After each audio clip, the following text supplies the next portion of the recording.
A palavra de Deus é maravilhosa. Ela é a fonte onde encontramos o registro da revelação de Deus. Deus se revelou e se deu a conhecer. E o registro de sua revelação encontra-se nas páginas da Bíblia Sagrada. Portanto, ela é a fonte onde buscaremos toda a orientação e direção de Deus para as nossas vidas. Estamos meditando, estudando a palavra de Deus, o livro de 2 Crônicas, e já temos aprendido preciosas lições, porque estamos considerando agora a preciosa vida do rei Josafá. Vimos que Deus o reprovou por conta de uma aliança que ele fez com um rei ímpio. Não agrada a Deus alianças com aqueles que ele reprova. Assim, podemos extrair esta preciosa lição para as nossas vidas. Mas vimos também que o Senhor Deus é justo e ele admitiu e reconheceu através do profeta Jeú, porque Deus falou com Josafá através deste homem de Deus, que ele tinha virtudes, 4 virtudes. Ele retirou os postes ídolos, ele buscou em segundo lugar a Deus de todo o coração, ele fez com que seu povo voltasse para o Senhor e, por fim, ele estabeleceu juízes sobre a terra de cidade em cidade, exatamente porque ele queria justiça. Hoje nós verificaremos que Josafá, ele se dirige a todos aqueles juízes que ele mesmo constituiu, estabeleceu e deu posse em cada cidade para julgar. E vimos que ele promoveu, portanto, uma reforma do judiciário em seu tempo, porque ele queria que a justiça estivesse em sua terra. Deus é justo. Essa é uma das qualidades, esse é um dos atributos de Deus. Ele é justo e ele exige justiça. A sua lei moral nos ensina a tratar as pessoas, dando-lhes aquilo que elas são dignas, as nossas atitudes corretas para com as pessoas em nossos relacionamentos. No entanto, Josafá muito bem sabia que para haver justiça era necessário que existisse uma lei. E o grande legislador, o Deus vivo e todo-poderoso, já havia dado a lei. Para haver justiça, também era necessário juízes que julgassem de acordo com a lei. Mas todos nós sabemos que a corrupção existe. E mesmo uma boa lei, um bom código legal, uma boa Constituição, uma legislação ampla e detalhada, por melhor que ela seja, e juízes, por mais que sejam competentes e bem formados, lamentavelmente isso não garante em hipótese alguma que haverá justiça, mas Deus quer justiça. Por isso, Josafá, ele se dirige aos juízes que ele estabeleceu e ele fez 3 advertências para os juízes e ele apresentou as razões para as advertências que fez. E seria tão bom que o presidente da República ele pudesse ir aos juízes. Todos os juízes do Supremo Tribunal são escolhidos pelos presidentes e seria tão bom que o presidente, as autoridades máximas, elas ouvissem essas advertências que Josafá, o rei, fez para com os juízos estabelecidos. A primeira advertência do rei Josafá foi: vede o que fazeis. Vede, prestem atenção, tenham consciência do que vocês farão. Vocês são juízes. Não deixem o poder subir a cabeça. Não se ensoberbeçam, não se envaideçam. não se julguem acima do bem e do mal. Vocês são apenas juízes, cuja missão é julgar de acordo com a lei. Então, vede, prestem atenção no que vocês farão quando estiverem executando juízo, quando estiverem na execução da sua vocação e da sua postura. Então ele disse, vede o que fazeis. Por quê? Ele apresenta duas razões para a primeira advertência. Por quê? Porque não julgais para o homem, mas para o Senhor. Vocês pensam que estão julgando para as partes que estavam em litígio, em discórdia, uma contra a outra, e compareceram perante o tribunal, o juiz, para que o juiz julgasse as partes, as demandas das partes? Vocês pensam que estão julgando só para as partes interessadas? Vocês pensam que estão julgando para a nação? Vocês pensam que estão julgando para mim, o rei? Prestem atenção, em última instância, juízes, prestem atenção, vede o que vocês farão quando estiverem julgando. Sabe por quê? Porque não julgais para o homem, mas para o Senhor. Todo juiz, seja ele ateu, seja ele um homem temente a Deus ou não, quando na sua atribuição, na investidura do seu cargo de juiz, quando ele julga de acordo com a lei e ele faz justiça, ele julgou para Deus. Tenha ele consciência ou não, tenha ele essa percepção da realidade ou não, todas as vezes que o juiz julga, ele julga em última instância para o Supremo Juiz, para a Corte Máxima, para a derradeira e a mais elevada instância da justiça, Deus, o justo juiz. A advertência foi, vede o que fazeis. Por quê? Primeira explicação e primeira razão, porque não julgais para o homem, mas para o Senhor. A segunda razão da advertência, porque Ele, o Senhor, está convosco no julgamento. Quando vocês estão na cadeira de juiz, com a toga, com toda aquela autoridade, quando o juiz entra, todos ficam de pé, o respeito à autoridade constituída, preste atenção, vede o que fazeis. O Senhor, Ele está convosco no julgamento. Todas as vezes que um juízo está sendo exercido, quando um juiz está julgando litígios, partes em demanda judicial, Deus está presente, Deus está convosco. Tenham a consciência da presença de Deus, porque se você, juiz, entender e crer que Deus está ali, que você está diante da autoridade máxima, você saberá que não poderá julgar de maneira errada. A própria presença de Deus ali, convosco, é para vocês uma séria advertência. Vede o que fazeis. O que vocês julgarem não passa despercebido aos olhos de Deus. Pensar que juízes podem julgar na terra, podem absolver culpados, culpar inocentes, podem julgar de maneira errada, irresponsável e injusta e ficará por isso mesmo, pode ser até que nas instâncias humanas fique, mas não ficará na instância divina, porque Deus está presente, Deus está ali. Essa era uma grande e importantíssima e poderosa razão para que os juízes fizessem justiça. Deus, disse o rei Josafá, está convosco no julgamento.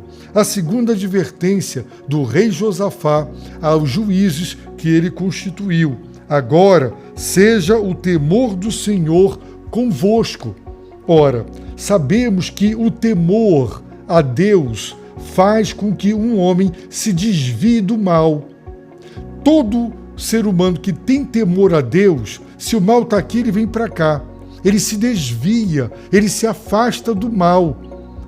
Quando um juiz tem temor a Deus no coração, e por isso Josafá diz, seja o temor do Senhor convosco, que esse temor a Deus se aposse, se apodere, tome conta do vosso coração. Você tenha esse temor, saber que você vai prestar contas com Ele, saber que você não julgará de maneira última e derradeira, e que você é apenas um vice-juiz que tem um juiz maior.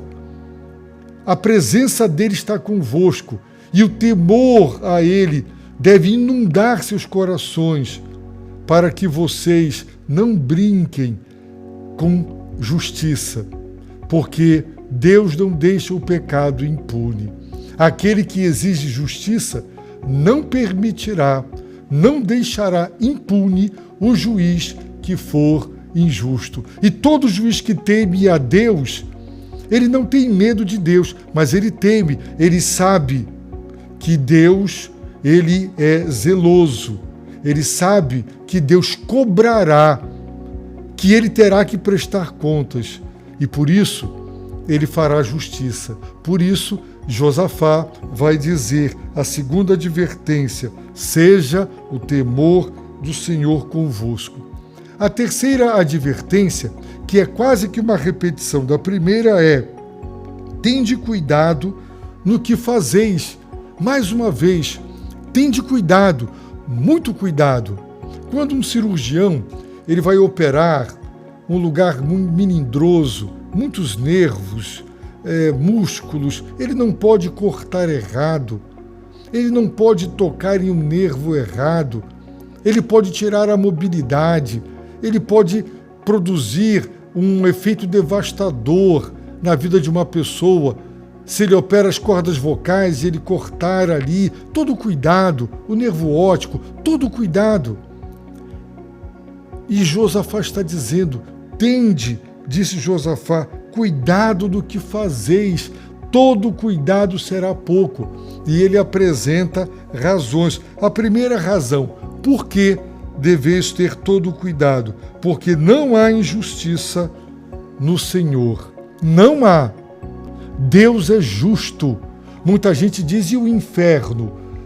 Todos os que para lá forem por conta da sua rebelião, da sua incredulidade e da sua desobediência, jamais culparão a Deus, atribuirão a Deus injustiça, se lá estiverem. Admitirão que rejeitaram o Senhor, que não deram ouvidos à palavra. Deus é justo. Tende cuidado, juízes, no que fazeis, porque no Senhor não há injustiça. Ele é o Deus justo e ele faz justiça. O juiz de toda a terra faz justiça. A segunda razão, porque no Senhor, não há parcialidade no Senhor. O Senhor não é parcial.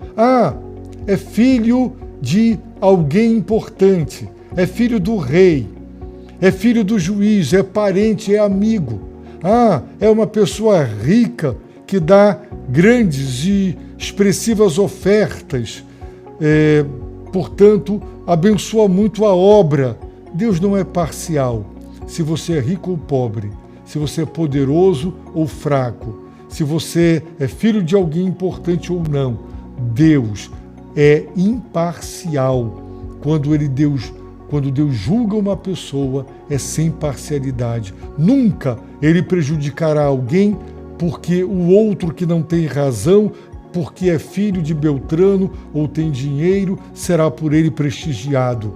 Não, jamais. No Senhor não há parcialidade. Que palavra tremenda essa de Josafá. E em terceiro lugar, a terceira razão para justificar a terceira advertência é: pois pois nosso Deus, ele não aceita suborno. Juízes, se pessoas ricas quiserem comprar suas sentenças, se você for tentado a vender sentenças, a favorecer um em detrimento no outro, porque esse tem mais dinheiro, está te subornando, te comprando, não se venda, não venda sentenças. Isso é, aos olhos de Deus, é algo terrível, é hediondo. Um juiz que vende sentença, que se corrompe, que se deixa levar pelo mal, pelos corruptos, pelo crime organizado, pelas pessoas de má índole, de mau caráter, porque tem dinheiro. O nosso Deus, ele é o Deus verdadeiro. Observemos que o caráter de Deus, a natureza justa de Deus e a própria presença de Deus são evocados por Josafá como razões para fundamentar suas advertências aos juízes. Porque Deus é justo, imparcial, não aceita suborno, é verdadeiro, porque esse Deus, ele faz justiça na terra, os juízes também devem fazer. Agora imaginem o impacto desta mensagem para aquela geração pós-exílio, para a qual o cronista escreveu e que está diante daquele caos e agora está aprendendo com Josafá que, se quiserem a bênção de Deus para recomeçar e reconstruir, precisariam que juízes, de acordo com a lei moral de Deus, a lei do legislador divino, julgassem com justiça. E em nossos dias, Deus exige justiça. Se você anda com Deus, você será justo. Quando dois filhos brigarem, você julgará. Você avaliará a conduta da sua esposa, do seu marido. Se na igreja pessoas se desentenderem, um líder, ele for o juiz daquela causa, sim, ele deve fazer justiça. Ah, é filho do pastor, é filho do diácono, é filho de um membro da igreja que dá um dízimo expressivo. Nada disso importa. Deus exige justiça, que absolvamos o inocente, culpemos, não é, o culpado, dá razão para quem tem. Se tiver punição, disciplina, de maneira justa, correta, Deus exige justiça. Ele quer ver justiça na terra. Por isso nós devemos, sim, nos preocupar com aqueles a quem elegemos, porque escolhem os juízes, os supremos juízes. Deus quer justiça na terra. A ira de Deus, diz a Bíblia, se revela do céu contra toda injustiça e toda impiedade que há na terra. A ira de Deus já está se revelando. E ela se revelará em termos últimos e finalísticos no juízo final. Haverá um juízo final. E quem não temeu a Deus e não fez justiça, não julgou com justiça, vai prestar contas com o Deus vivo e verdadeiro. Concluo esta mensagem lhe dizendo que você encontrará na cruz de Cristo e do Senhor Jesus Cristo crucificado a justiça. O apóstolo Paulo diz que a justiça de Deus se revela no Evangelho, na boa nova de que Cristo morreu para nos salvar. A péssima notícia é que Deus não deixa o pecado impune, Ele é justo. Então, para nós, é uma péssima notícia saber que Deus punirá os nossos pecados. Qual é a boa notícia? Ele fez justiça na cruz, por Cristo que pagou a nossa pena. Ele nos atribuirá pela graça a justiça do seu Filho, para que sobre ela Ele nos absolva dos nossos pecados. A boa nova do Evangelho é: justiça foi revelada, justiça foi feita na cruz. Se você crer em Jesus Cristo como seu Senhor e Salvador, Deus te justificará pelo sangue de Jesus. Ele te absolverá dos seus pecados, porque Ele puniu os seus pecados no seu próprio Filho. Creia no Evangelho, creia em Jesus. não há esperança. Só Ele é a nossa redenção, a nossa única esperança. E eu oro para que Ele te abençoe rica e abundantemente.